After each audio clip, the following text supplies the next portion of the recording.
All right. So, like I mentioned, this is how you can grow your school, clear, repeatable way of doing that. And it's organic traffic, right? So it's growing your school community within school. That is the focus of today's session. So optimizing your school profile and community, because the whole goal is that when someone sees your school about page, your profile, that they want to join your school. So I'm going to try something here where I'm going to split the two screens so I can share the presentation and you can see my example of mine side by side. Hope that's visible for everyone. All right, so let me go to my profile here. All right, here we go. So your bio, clear bio, direct call to action that guides visitors to join your group.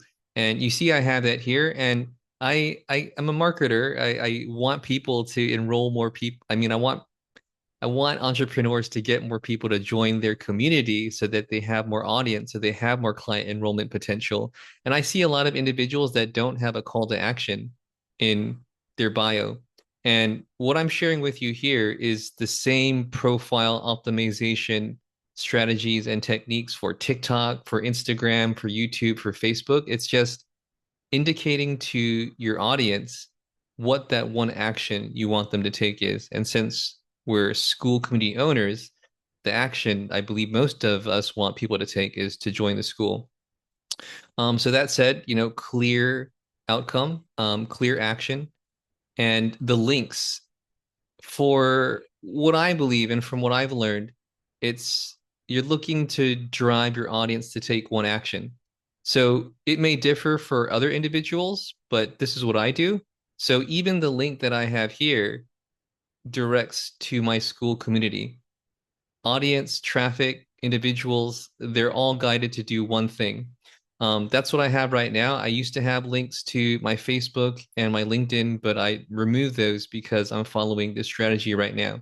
So the idea of this is that, well, what if someone goes to your YouTube channel and then they don't join your school after they check out your YouTube? What if they go to your LinkedIn page and they get distracted by something on LinkedIn and they don't join your school? So with one choice, the idea is that they only have one call to action, one option to do that one thing. Okay, profile picture, quite simple, but just a clear professional looking photo of you. Simple enough. And as simple as it is, just saying it, because I see some people that have photos that are they make me wonder. They make me wonder how professional they are and what they're sharing. So clear headshot photo, group description, right? Like a super simple one sentence phrase or a few sentences that clearly indicate the benefit of joining your community. And marketing is essentially all about outcomes. So what outcome are people going to experience by being part of your community? Another thing I'll say here is that this isn't just the blurb that people see for your school community when people look at your profile. This is also what people see in discovery. So it's a lot more important than you may think because if people find your school community on discovery, this is what they see. And of course, if they look at your profile, then that's what they see. Okay, so next is the about page. Oh, one thing that I'll mention, which is why I have the side-by-side presentation notes, is to hide the communities that you're a member of. And it's the same idea of me only having a link to join my school community. You don't want to give your audience other options to drive their attention somewhere else, and they don't do that one thing that you want them to do, which is to join your school community. Um, so that is an option to hide. There is an option to hide the communities you're in from your menu settings. I'm not going to go through that right now, but I do that every few days because what happens is you join a new community and the default is that it shows up here within your memberships. So I'll probably do that after this session. I'll go to my settings and I'll hide the visibility of these groups I'm in so that when people see my profile, there's only one thing they can do, join my Skool community. All right. I'll go to my about page.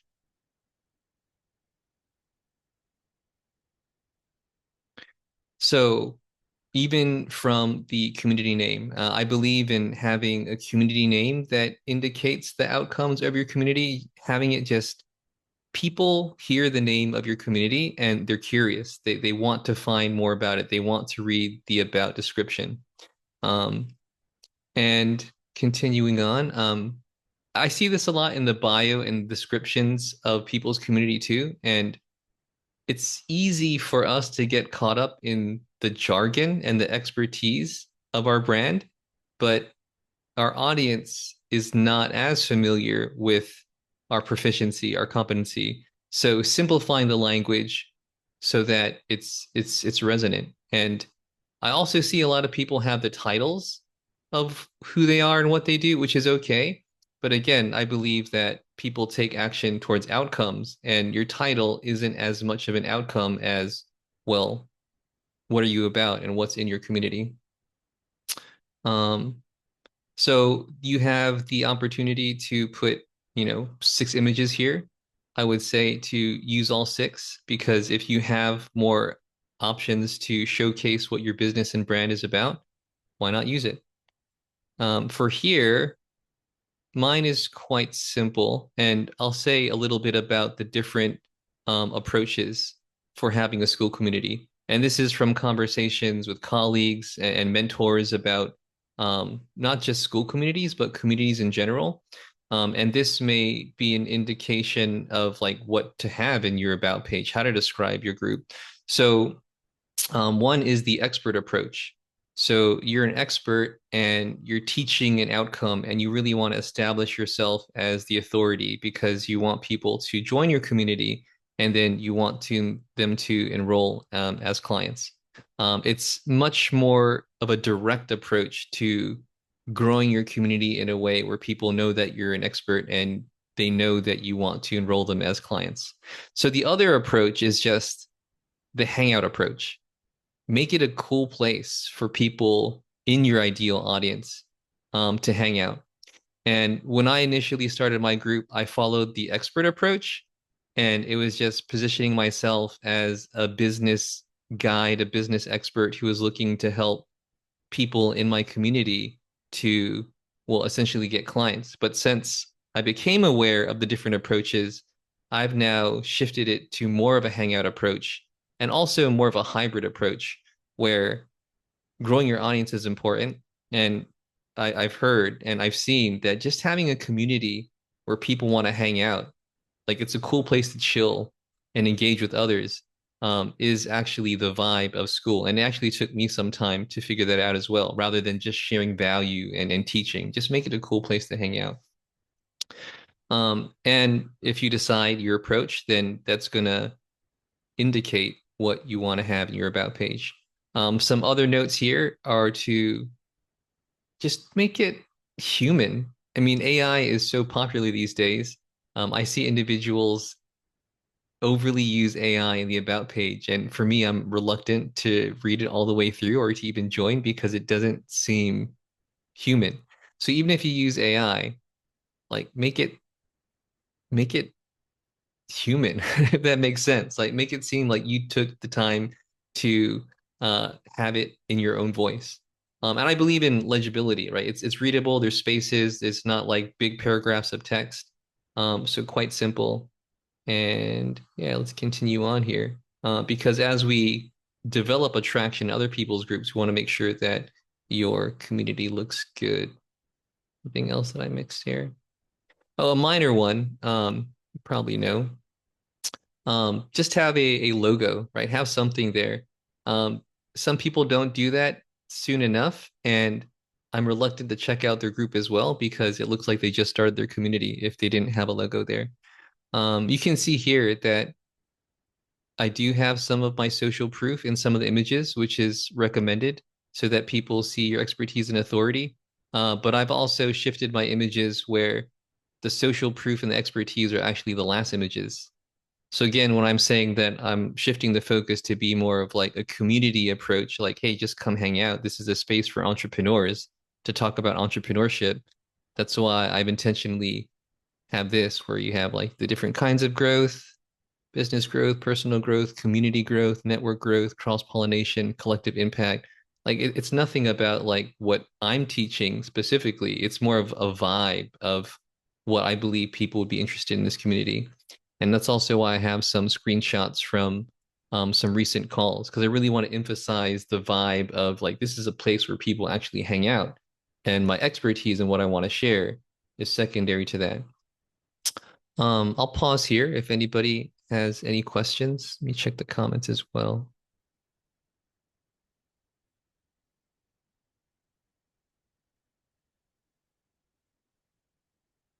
Oh, I do see some things popping off in the chat. Oh yeah, there are comments here.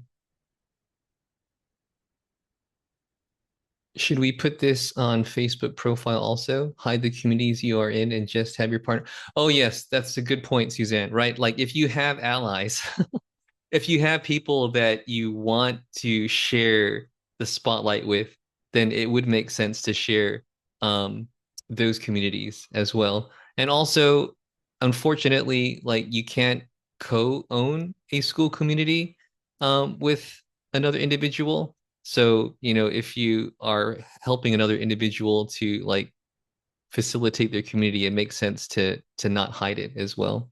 Hope that answers your question, Suzanne. Yeah. Should we put this on Facebook profile also? I mean, I think you mean the links, right? Like if you really want to have options for people to join your other social media platforms, like of course you can, Facebook, LinkedIn, YouTube. Um, but I'm from the school of thought of marketing, just drive traffic to one thing. But of course, it's up to you as well.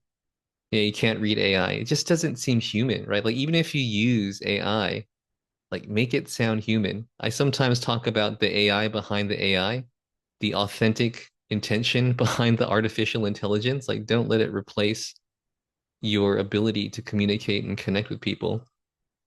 Would screenshots of testimonials also be appropriate in photos? Yes, totally. That's actually ideal. So I have that example here as well, where I've taken screenshots of testimonials that people have shared with me in text. And um, like even if people sometimes people will write things to me in like WhatsApp and I'll ask them, how do I say it? Like even if like you want it to look organic, right? Like if someone gives you a testimonial, make it look like you took a screenshot of it from a social media chat platform because it's more authentic. It's harder to fabricate. So that's another thing in relation to marketing. So that is a good technique, Eileen. Um, yeah, whatever way you can make it look more authentic is good. Yeah. One thing I didn't mention yet, oh, is a video, right? So honestly, like you can have a video for your about page if you would like to, but honestly, for a free community, I don't think it's essential. And we'll get into conversion rates in a bit, or I'll just talk about it now. Like I get pretty conversion rates for my community, and I don't have a video. Mine is about 25 to 30%, which is quite good. I'm also in a WhatsApp group right now where there's a bit of an accountability challenge for growing your school community. And a lot of people have theirs at like 10 or 15%. So that said, some of the audience growth and the audience growth that contributes to enrollment or opt-ins into your school community is about conversions, right? So just saying that, like you don't have to have a video, it's up to you. Um, some other questions here. Yeah, more about AI. Yeah, create a common admin avatar. Yeah. Who knows?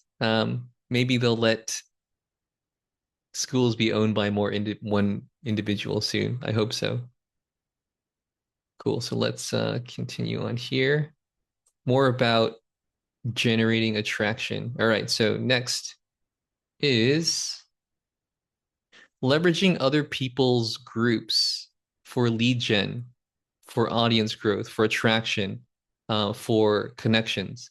And the connection to a fishing pond is just like if you're going fishing, because client attraction in a lot of ways and prospecting in a lot of ways is like fishing. Uh, why create your own pond when you can leverage someone else's pond where your audience is already there? I know Suzanne is also on this call, and she shared with me that this is called the middle of funnel strategy. And I'm aware of it. It made sense, but when she explained it to me, it made even more sense. So someone else's group is essentially their middle of funnel.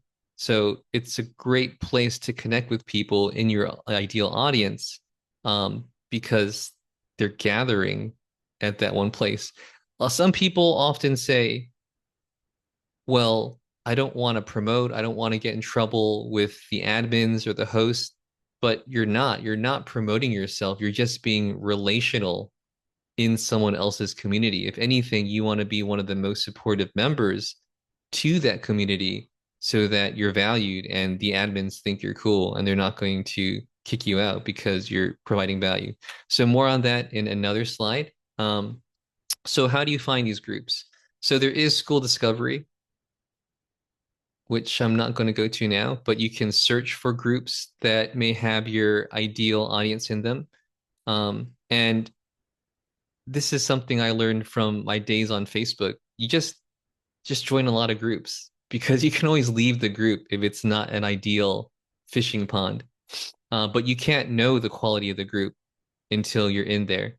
And what we're looking for is engagement, community members posting, commenting, an active leaderboard. Because sometimes I join communities that have a few hundred or thousands of individuals and there's no engagement. It's like a ghost town. So you really don't know until you join. And I'm surprised to see that smaller communities actually have a lot of engagement, are actually better fishing ponds than some of the larger groups. So you really don't know until you join.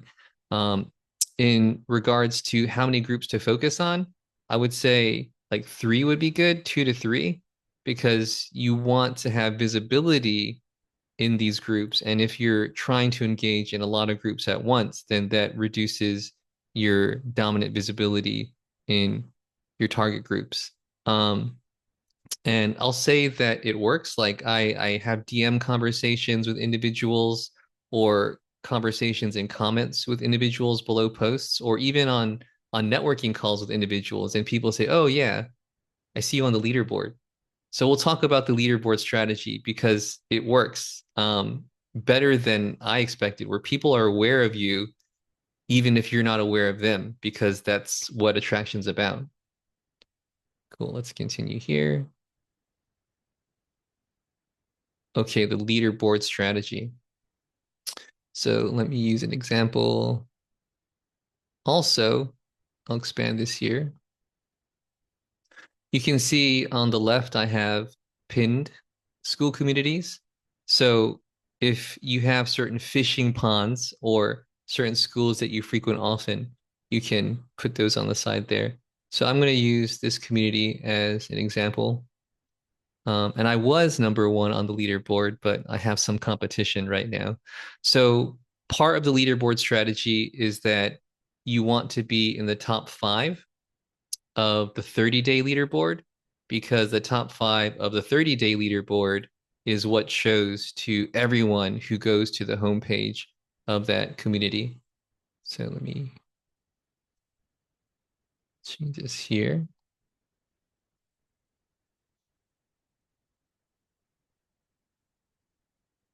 Right, it's a walking advertisement for your brand and your community. Like every time someone visits this page, there's only so many things they'll see.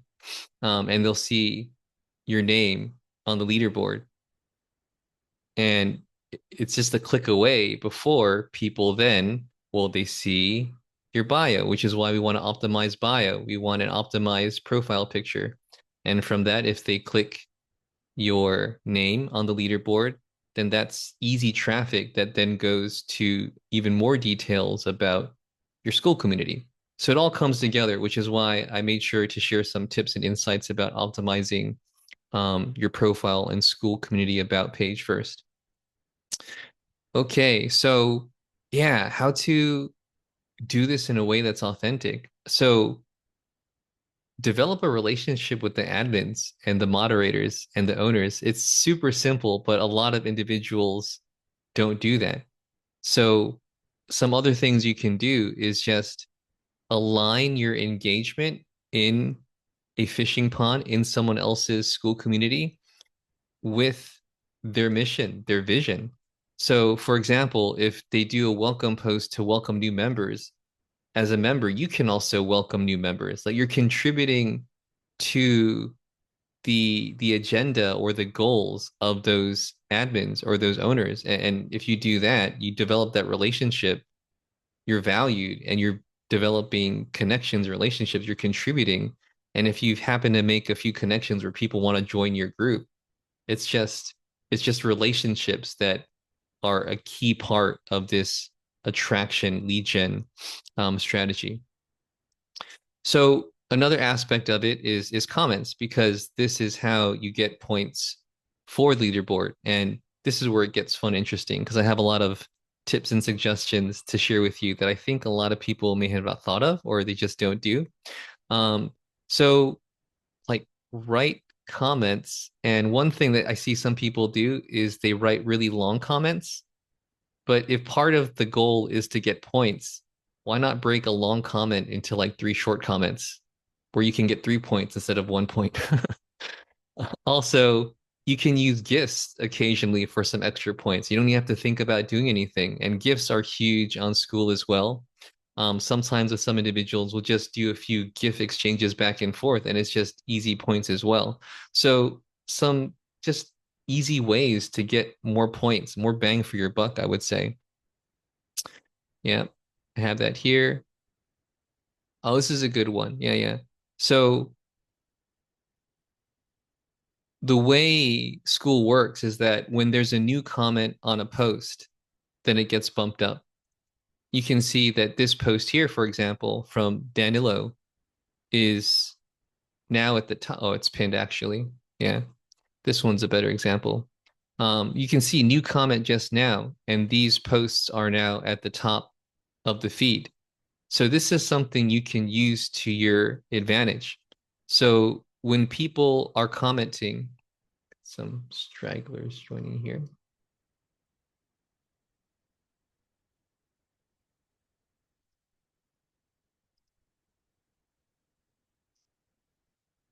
All right, so when you have comments on your post in a community, and I'll talk about what kind of posts you may want to put in a community in a moment. I don't respond to all the new comments on my post right away because if I do, then I don't have an opportunity to bump the post later so that it stays at the top of the feed. So I typically stagger my responses to comments on a post that I've done over a period of a few days. I also collect the links to my posts in a Google Doc or a Notion doc, and you can bump your own post like weeks or months after you posted it. So why consistently create new content to develop this attraction dynamic and to climb the leaderboards when you can bump your old posts to have your content shown to new individuals in a group? Some other strategies here are to follow key members of the community so that when they post, you can engage with them. You can comment on their posts for more visibility, for more points. So that's something that I do. So, you can look at the leaderboard and easily follow the other most active members in the community. And essentially, like you're helping each other. So it works well. There's reciprocity to engaging with each other because you both advance on the leaderboard. And also, active individuals in the community, if you engage with them, you're going to be more seen too. Not through your posts, but through commenting on their posts and engaging with them. Yeah, I think that's pretty good. Yeah, be valuable, be a valuable community member. Um, and yeah, share things you learned in the community from the admins as well, from the hosts. Participate, share that you're receiving value from what they share. Yeah, I think it's pretty good. Let's continue here. Okay, a little bit more into commenting. So I have a technique that I developed called the VSQ method for commenting. And it's really good for advancing a conversation in the comments or even in a one-to-one dialogue. And it's validate, share, and question. I know Krista's not on the call. She's going to catch the replay, but I taught her this and she was using it on me. And I just couldn't stop conversing with her because it just works. Like it's my framework. She's using it on me, and I just couldn't. It just you just want to keep on engaging with someone because it's so genuine and authentic, but it's also very strategic. So validate is acknowledge or genuinely compliment their post or their comment. Then share something meaningful from your own experience, your thoughts, your ideas, opinions in relation to their comment or their post. And then ask a question to continue the conversation because it deepens the engagement. And especially since part of the strategy is that we want to have a DM conversation with an individual who may be a good fit for our community or our services or offer, you're you're developing that rapport in a very systematic, frameworked way that's also just very relational. So some of the reason why this works is it's quid pro quo. So because you share something about yourself, you ask a question, they're going to share more about themselves rather than just asking a question, which I see a lot of people do. And the acknowledgement is just like it's a good feeling. It's praising them for their share or their comment, which is a good feeling, which is going to open them up to responding to you as well. So very simple rapport building strategies here. Um, Quality over quantity. So I am in some circles of individuals who talk about this rule of 100 for commenting because organic marketing, especially on Skool, comments can be considered your content. And that's something I'll share with you that has changed my perspective as well. Because if you're building your audience and you don't have a lot of eyes on your content, then commenting on other people's posts or responding to other people's comments is instant attraction. You don't have to wait for people to find your post. So something that really shifted my understanding of comments is comments are content. So put enough intention and quality into your comments that people take notice. Comments are also connection as well. Yeah, thanks for joining us, Sonia. Um, So in continuing on with this dynamic of the 100, so some of my colleagues count how many comments they do in a day, and their goal is 100, and other colleagues they go for 100 minutes of comments. And I see colleagues that I know who are following this strategy, and their comments, they're hitting the numbers, they're putting in the time, but they're not following a strategy that's actually building relationships. They don't have my VSQ method, even though they might be commenting of their own accord. It just sounds like AI because it doesn't add anything to the conversation. Um, and also, it's not about the volume of comments. I prefer to engage with people that I sense could be a good fit for my community or belong in my audience. So also targeted comments, not just commenting in response to anyone, but to people that I actually want to connect with. Another game-saving tool here is Whisper Flow. If you haven't heard of Whisper Flow, it's amazing, and I'll show you right here in real time how you can do it because commenting does take time. Um, but here, if I go to the bottom here, I'll even use my VSQ technique. I could be, I agree. Sometimes things are meant to be outgrown. And boom, right there. I didn't have to do anything. And also do my other strategy of like breaking my comment into a few pieces so I can get more points as well. I love personal growth. It's one of my favorite topics.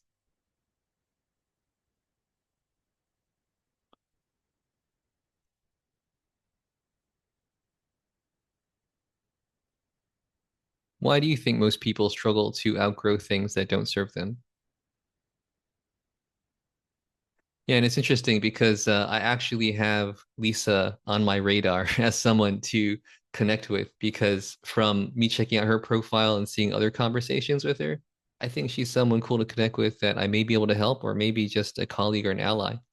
So that's me modeling this in real time. Um, yeah, follow notable members on leaderboards. Yeah. So getting clear on the outcomes of your brand is essential because if you can be curious about someone and use this VSQ technique or you're asking questions of someone, if you can get them to the topic of the outcomes that you help people with, then it's almost like a natural flow into what you do. And also, very often, if you ask people like what they do, they're going to ask you what you do, which is just a natural conversation progression. And if you can say what you do in a way that is very appealing to that individual and they are your ideal audience, then they may just check out your profile and join your community on their own, which has been happening to me quite often as well. Because that's what happens. The conversation unfolds. They're going to be curious about you, and they're going to check out your profile, which is again why we want everything optimized. So the curiosity in an individual is actually part of the conversion mechanism. Um, so do you go for number of comments or amount of time? That's a good question, Sonia. I I go for time actually.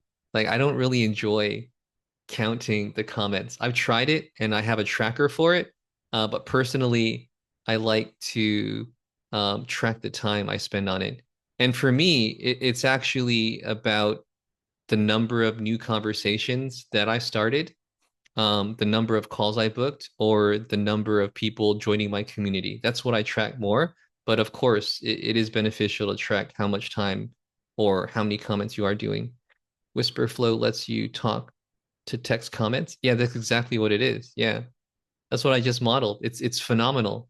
It uses AI too. So there are other speech to text softwares, but this is so good. Like the punctuation and the flow and its ability to pick up um your language, even if you say something not exactly clear, or not exactly articulate, like it improves your spoken language in a lot of ways. Like it's really good. Especially if you're playing this game of like volume of targeted comments for your attraction piece to get people into your community. I also use it to help me write posts also, or to respond to comments in my own community. So a lot of benefit. Whisper Flow is like one of my favorite tools that I discovered over the last few months. Cool. And would it make sense, move the conversation in the DMs? So it's one or two ways to do it. It's like, hey, I'm really enjoying chatting with you. Is it cool if we continue the conversation in the DMs? And if you're following this approach and you're relational and you're curious and people like your vibe, you just always say yes. Or you can just message people directly without asking if they want to continue and just say, hey, I've enjoyed our conversation. I figured I'd send you a message just to continue to chat with you. One thing to note, because I'm about the metrics of marketing and what is possible. You can only send 10 outreach messages on Skool a week. So that's about 40 a month. But that's 10 new conversations a week. That's 40 new conversations um, a month. And if you do this with target individuals, those are people who are going to join your community. Those are people who may book calls with you and enroll as clients. So reading comments here, a little container paper clips every time make a comment. Oh, I like that. I'll share this. I may try to do this because it's tactile as well. So Eileen is sharing that rather than having a timer or even having a tracker for tracking your comments to have paper clips. So every time she makes a comment, she moves a paper clip into an empty container and she uses it to gamify her productivity and it keeps her engaged and focused. I love that. I may have to try that. I may use something else like sunflower seeds. You could do anything, right? Just something small that you move from one place to another place. That's really good. Um, yeah, so there are other ways to bypass the 10 outreach messages a week. If they join your school, then of course you can message them right away. If you join their school, you can message them right away. So sometimes I join the school community of people who I want to connect with so that I can save those messages for other people or I run out and I can message them directly. But yeah, I mean it's all social, it's just being social. It's social selling in a way because you're selling yourself, you're selling your community. You're not selling your offer yet, but that's the goal. And I do have this here at the bottom. I did pretty good. Yeah.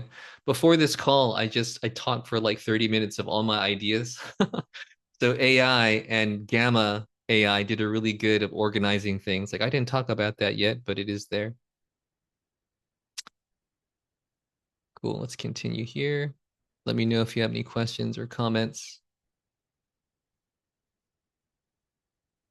Okay, so what to post? And it is a bit related to marketing and authenticity and sharing value in the community and also using some of my strategy of like bumping your own post.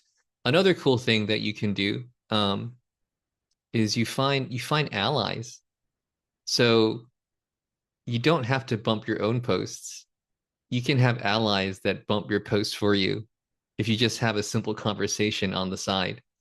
I do this sometimes with individuals, and it's easy. I mean, it's a game, right? Like social media is a game, school is a game. People don't know how you're playing the game, but if you benefit and you're not breaking any rules and you're not upsetting anyone, why not?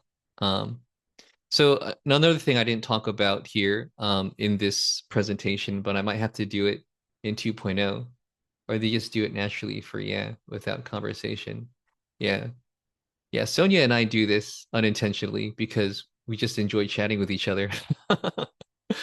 We bump each other's posts just because we enjoy chatting with each other. But you could be a little bit more strategic with it as well. Like, why not climb the leaderboard with someone else trying to climb the leaderboard in the community? And your engagement back and forth gives you both more visibility and you're giving each other points. Um, yeah. I might share another day how I got in trouble for point farming from Sam Elvins. Yeah, I'll share it on the call. Yeah, I got a direct message from Sam Ovens. So Sam Ovens, owner of Skool, knows who I am because I got in trouble for point farming in his main school community. So that's why I know about these marketing strategies and this point system and leaderboards because I've tested it on my own and with colleagues to the point that I got a slap on the wrist. So if you gain attention from the head honcho, you're getting attention from other individuals as well. So this stuff works. Posting. Post in your target groups, 1 to 3 times a week is a suggestion.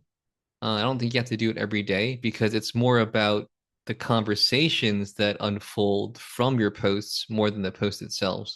And I talk a lot about the direct line of sales, right? It's not posting that gets you sales, it's conversations that get you sales or conversations that help you grow your school community from people who know you are. So it's about the conversations that the posts contribute to. If you're having conversations from your post, that's why you want to post, but don't post just to post. Um, not how to, right? I've learned this, I've seen it as well. And Skool is very different than Facebook or LinkedIn. And I like it where Skool is more relational, it's more about sharing. So on Facebook, I might do something that's more a little bit how to, but Skool is more of like, this is what I've tried, this is what I've done, this is what you may want to do also, especially if you're posting in someone else's community. Thought leadership is a bit frowned upon if you're a member of someone's community and you're building engagement and you're posting. But how I is more palatable. You're just sharing something that you've done with other individuals. Um, Also getting back to what I said about like conversations about outcomes lead to sales or desired action. So when I post in a community, I'm aware of the outcomes of my business and my brand, and I try to make my posts about that without being explicitly self-promotional. So I'll give an example. I'm really into personal growth. I'm really into personality types, archetypes, personality patterns, inner resistances that get in the way of business growth. So it's not specifically related to like marketing, sales, or client acquisition. So I often post about those areas because those are the conversations that I want to engage with within other individuals that will then lead to them talking about other aspects of my brand, if that makes sense. So posting is good just for engagement, but if that engagement contributes to a conversation where you're an authority or you're an expert or you're sharing your passion and your passion is related to what you talk about in your community, then it's also congruent. Okay, a few other things. Um, yeah, I'll give a tangible example in a moment. So have a strong hook in the post. Let me see if I can find an example of one of mine.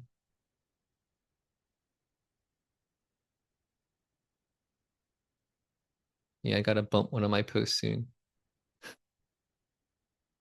So I'm way down.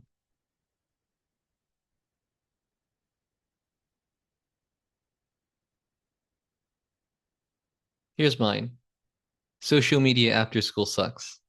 I mean, there's a ring to it. Like, okay, why does social media after school suck? But also some other things that I like to do. I like to ask questions sometimes in my headline for the post because what questions do is they create a natural open loop. Like people want to know the answer to that question. So they want to read the post because they want to know to the answer to the question you pose. I didn't do that one here. I just kind of made it just like stand out a little bit more. Like, you know, people don't really say sucks in posts. Like, why does it suck?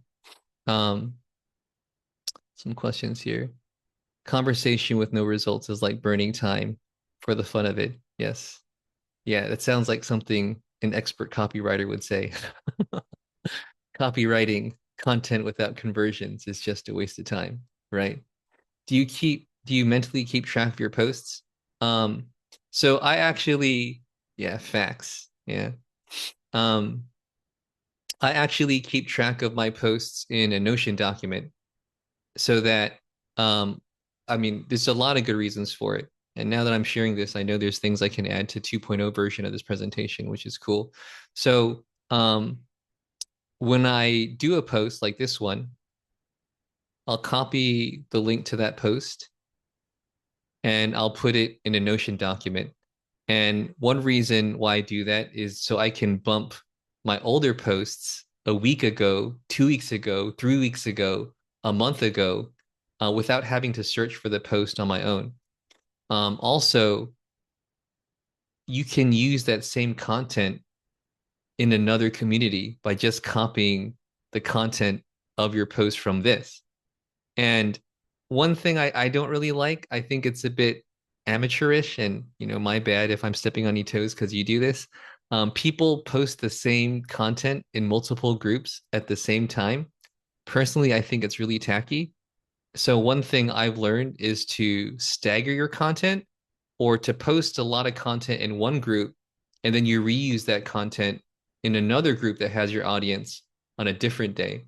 So that way, you know, you're not just spamming because I follow people and when they post in any Skool community, I see it because I'm following them. And there's like 5 posts in 5 different groups because I'm following someone. It's all the same content. So by doing this, you can stagger your posts because you've been posting a lot in one group and then you reuse those in other groups. And it's just, I think it's nice.